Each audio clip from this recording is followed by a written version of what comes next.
Hello বন্ধুরা, তোমাদের সকলকে টিউটোরিয়াল ভিডিওতে স্বাগতম জানাচ্ছি আমি। আজকে আমাদের টিউটোরিয়ালের বিষয়বস্তু হলো যে গত যে দুই টিউটোরিয়ালে আমি তোমাদের থিওরি দেখিয়েছিলাম, সেই থিওরি অনুসারে আমরা আজকে ম্যাথ দেখব। যে ওই থিওরিগুলো দিয়ে আমরা কিভাবে ম্যাথ করতে পারি সেই ম্যাথগুলো আমরা আজকে সলভ করব। তো গত দুইটা টিউটোরিয়ালে আমি দেখিয়েছিলাম যে যে থিওরিগুলো ছিল তার ভিতরে প্রথম থিওরিটা ছিল যে স্থানাঙ্ক কোন চতুর্ভাগে অবস্থিত। স্থানাঙ্ক অর্থাৎ মনে করো বলা হলো -2,3 এটা কোন চতুর্ভাগে, -4,-5 এটা কোন চতুর্ভাগে, 9,1 এটা কোন চতুর্ভাগে, বা 0,-5 এটা কোন চতুর্ভাগে। তাহলে এরকম যদি আমাদের কোনো স্থানাঙ্ক থাকে তাহলে সেগুলো আমরা কোন চতুর্ভাগে অবশ্যই সেটা আমরা নির্ণয় করা প্রথম টিউটোরিয়ালে প্রথম আমার যে টপিকটা ছিল সেটা নিয়ে আলোচনা করছিলাম। তো এখন দেখি এটা নিয়ে আমরা কিভাবে আমরা ম্যাথ করব। দেখো এখানে x x dash y y dash, তাহলে এটা হচ্ছে 0 ও 0 0 এটা মূল বিন্দু। তাহলে এখন দেখো আমাদের যে স্থানাঙ্ক আছে কত, প্রথমটা আছে -2 3। -2 3 বলতে আমাদের কোনটা বোঝাবো, দেখো এই অক্ষে দুইটাই কিন্তু প্লাস হবে। এই অক্ষের ক্ষেত্রে কি হবে, x মাইনাস y হবে প্লাস, এই অক্ষের ক্ষেত্রে দুইটাই হবে মাইনাস, আর এই অক্ষের ক্ষেত্রে x হবে প্লাস y হবে মাইনাস। অর্থাৎ আমাদের যদি প্রথমটা মাইনাস থাকে পরেরটা যদি প্লাস হয় তাহলে আমাদের কি হবে, এখানে দেখো minus plus minus plus, minus plus কোথায় আছে, মাইনাস প্লাস এখানে আছে, তার মানে এটা কোন চতুর্ভাগে, দ্বিতীয় চতুর্ভাগে অবস্থিত। দুই নম্বরটা কত আছে, দুইটাই মাইনাস আছে, দুইটাই মাইনাস কোথায় আছে, এখানে আছে 3 নম্বর চতুর্ভাগে, তার মানে কত, এটা তৃতীয় চতুর্ভাগে অবস্থিত। প্রথমটা কোথায় আছে, 9 1 এটা কোন চতুর্ভাগে আছে, দেখো দুইটাই পজিটিভ আছে, তাহলে দুইটাই পজিটিভ থাকার কারণে এটা কিন্তু কয় নম্বর চতুর্ভাগে অবস্থিত হবে, এটা হবে হচ্ছে প্রথম চতুর্ভাগে অবস্থিত। আর 0 5 এটা কোনটায় আছে, দেখো প্রথমটা আছে পজিটিভ, পরেরটা আছে নেগেটিভ, পজিটিভ নেগেটিভ, তাহলে এটা হবে চতুর্থ চতুর্ভাগে অবস্থিত। আশা করি তোমরা বিন্দুগুলো এভাবে নির্ণয় করবা, প্রথম দ্বিতীয় তৃতীয় চতুর্থ এভাবে সবগুলো বিন্দু আমরা নির্ণয় করতে পারবো। আমাদের 2 নম্বর থিওরি ছিল পোলার থেকে কার্টেসীয়, কার্টেসীয় থেকে পোলার স্থানাঙ্ক নির্ণয় করা। তাহলে চলো আমরা দেখি একটা যদি স্থানাঙ্ক কার্টেসীয় থাকে আর সেখান থেকে কিভাবে আমরা পোলার স্থানাঙ্ক বের করব, আর পোলার স্থানাঙ্ক থাকলে সেক্ষেত্রে আমরা কিভাবে কার্টেসীয় স্থানাঙ্ক বের করব। তাহলে দেখো এখানে যে স্থানাঙ্কগুলো দেওয়া আছে এখানে কিন্তু সবই কার্টেসীয় স্থানাঙ্কের কথা বলা হয়েছে। এখন এইগুলো যদি পোলার স্থানাঙ্ক বলা হতো তাহলে তোমরা কিভাবে নির্ণয় করতে সেটা চলো আমরা একটু দেখে নিই।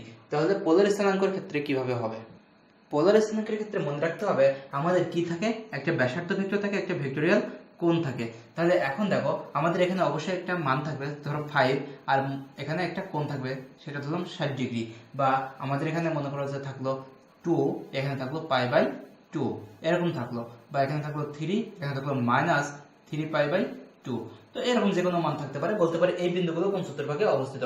তাহলে পোলার স্থানাঙ্কের ক্ষেত্রে কোন চতুর্ভাগে অবস্থিত সেটা যদি আমরা নির্ণয় করতে চাই তাহলে আমাদের দেখো স্থানাঙ্কটা হিসাব করে নিতে হবে। কিভাবে হিসাব করব, একইভাবে ওই আমরা x y ধরে হিসাব করব।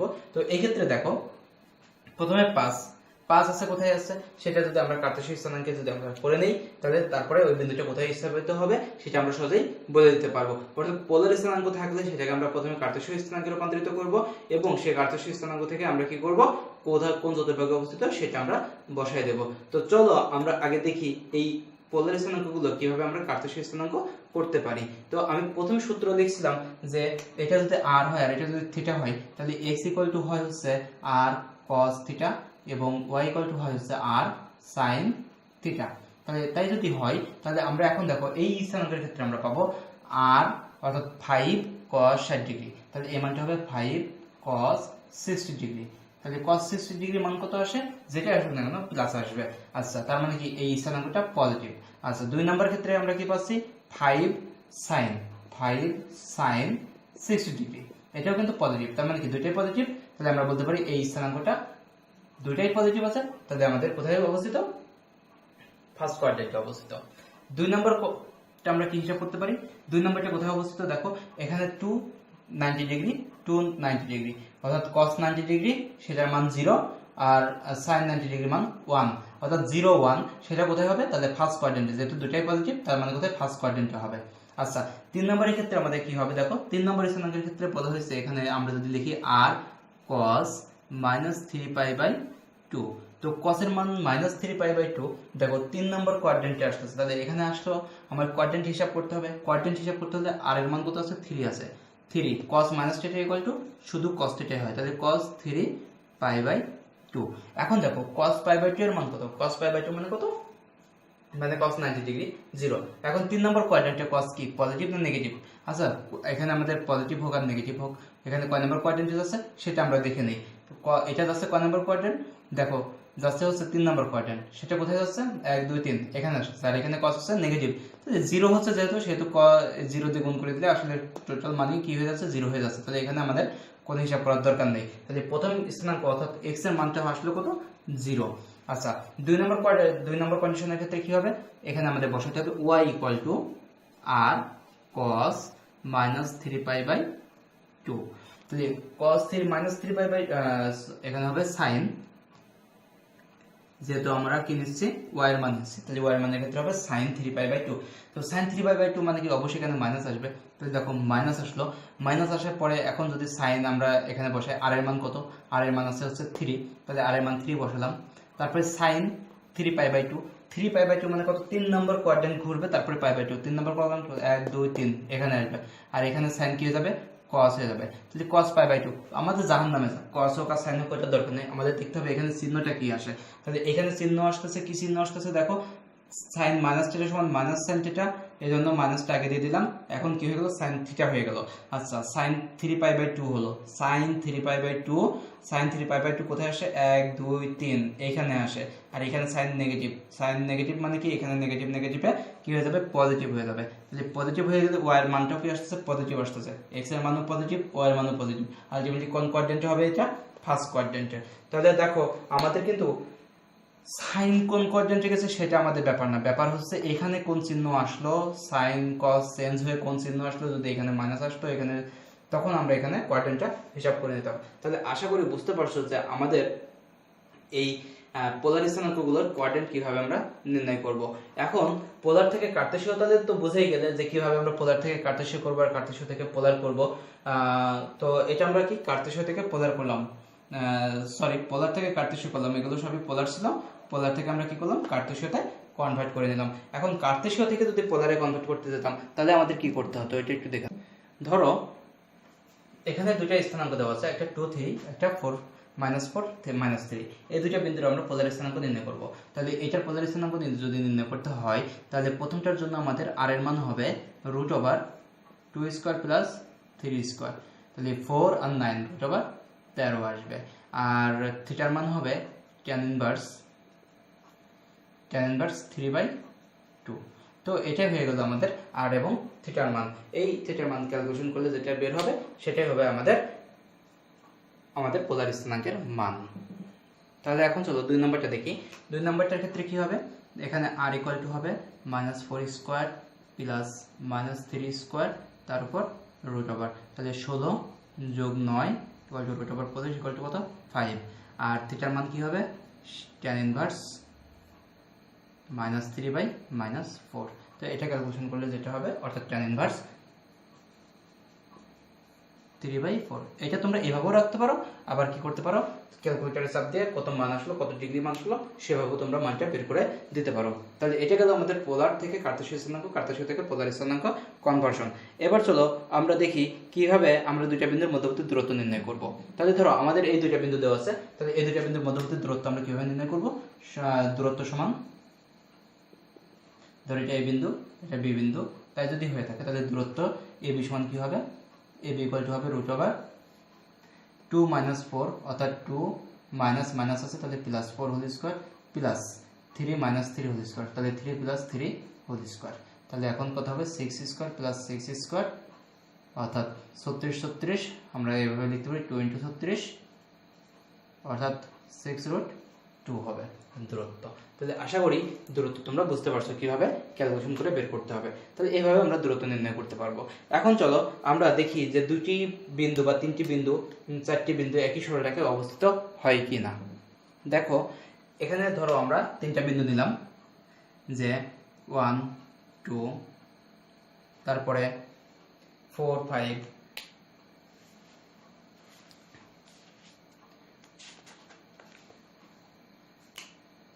বা আমরা এরকম করে নিলাম।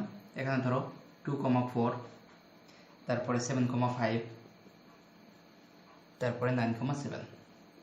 এই তিনটা বিন্দু একই সরলরেখায় অবস্থিত হবে কিনা সেটা আমাদের দেখতে হবে। অর্থাৎ আমাদের বলছে যে দেখাও যে তিনটা বিন্দু একই সরলরেখায় অবস্থিত।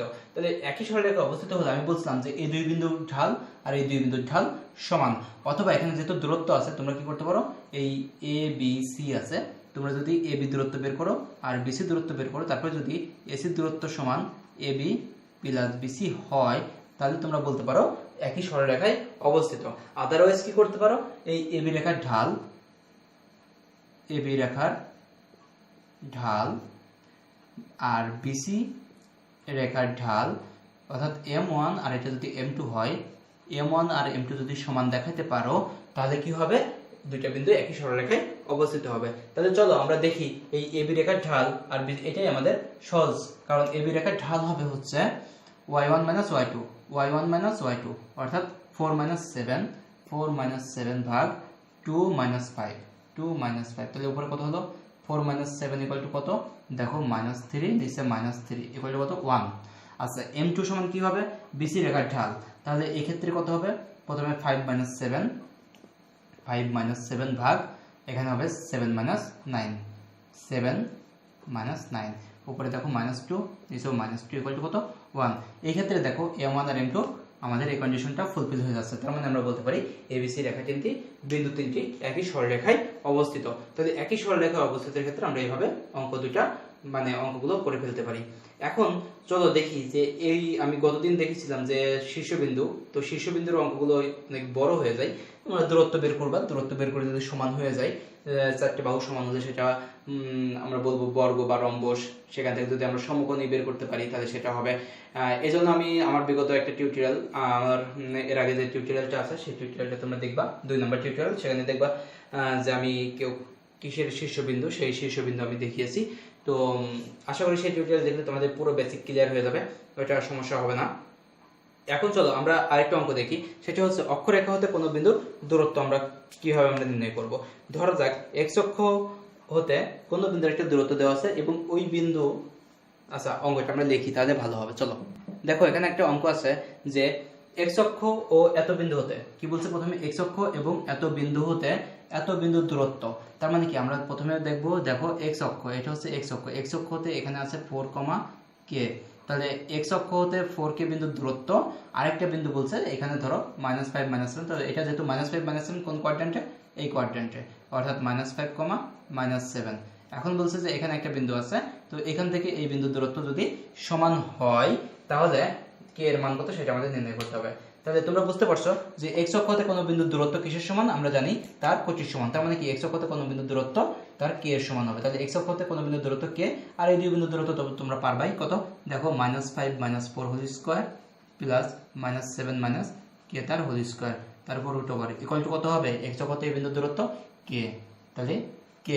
তাহলে এখন দেখো আমরা যদি এই √টা পাশে দিয়ে দেই তাহলে কি হয়ে যাবে, k স্কয়ার, তাহলে এখানে 4, তাহলে এখানে হবে 9 স্কয়ার প্লাস 7 স্কয়ার করলে 7 square plus 2 7 * k plus k square equal to √এর পাশে গেল k স্কয়ার। এখন দেখো k স্কয়ার দুই দিক থেকে কেটে দিলাম, 7 গুণে কত, 14, তাহলে 14 কে এখানে 9 9 81, 7 7 49, তাহলে ইকুয়াল টু মাইনাস, এখানে হলো 81 যোগ 49, তাহলে 81 আর 49 যোগ করলে কত হবে, তাহলে বা 14k ইকুয়াল টু 9 আছে কত হলে 11 হয়, এই দুটোই মাইনাস হবে এখানে, তাহলে দুটো মাইনাস হলে 9 এর 10, 8 4 12 এর 13, -130। তাহলে দেখো k ইকুয়াল টু কত আসবে, -130 ভাগ হচ্ছে 14, এটাকে যদি আমরা 2 দিয়ে কাটিয়ে দিই তাহলে কত হবে, -65/7। তাহলে আশা করি তোমাদের এই অঙ্কটা k এর মান এভাবে আমরা সহজে বের করতে পারি। এখন যদি এটা x অক্ষ না বলে y অক্ষ বলতো তাহলে আমাদের কত হতো, 4 এর সমান হতো। তাহলে x অক্ষ না বলে যদি y অক্ষ বলতো তাহলে আমাদের 4 এর সমান হতো। তাহলে দেখো আমরা সহজে অক্ষরেখা থেকে কোনো বিন্দুর দূরত্ব যদি দেওয়া থাকে তাহলে কিন্তু আমরা সেই বিন্দুর মানে একটা ধ্রুবক যদি বের করতে বলে তাহলে সেক্ষেত্রে আমরা বের করতে পারবো। তো এই অধ্যায়ে দেখো আরো আছে বিভক্তিকরণের সূত্র, বিভক্তিকরণের সূত্রের অঙ্ক আমি 2 নম্বর টিউটোরিয়ালে দেখিয়েছি। তো 2 নম্বর টিউটোরিয়ালে যে বিভক্তিকরণের সূত্রগুলো আছে সেটা তোমরা দেখে নিবা। তারপরে ত্রিভুজের সূত্রের ক্ষেত্রফল দিয়ে অঙ্ক আমি করিয়ে দেখাইছি 2 নম্বর টিউটোরিয়ালে, সেটাও তোমরা দেখে নিবা। চতুর্থ শীর্ষবিন্দু কিভাবে নির্ণয় করতে হয় সেটাও তোমাদের একটু আমি লিখে দেই তাহলে তোমাদের জন্য আরো সুবিধা হবে। দেখো এই অধ্যায় থেকে যে ম্যাথগুলো আসে তার ভিতর প্রধান যে ম্যাথগুলো সেটা হচ্ছে অন্তর্বিভক্ত ও বহির্বিভক্ত সূত্র দিয়ে ম্যাথ আসে, যেহেতু m1x2 plus m2x1 by m1 plus m2 আর m2y1 plus m1y2 by m1 plus m2, এটা হচ্ছে অন্তর্বিভক্তের জন্য।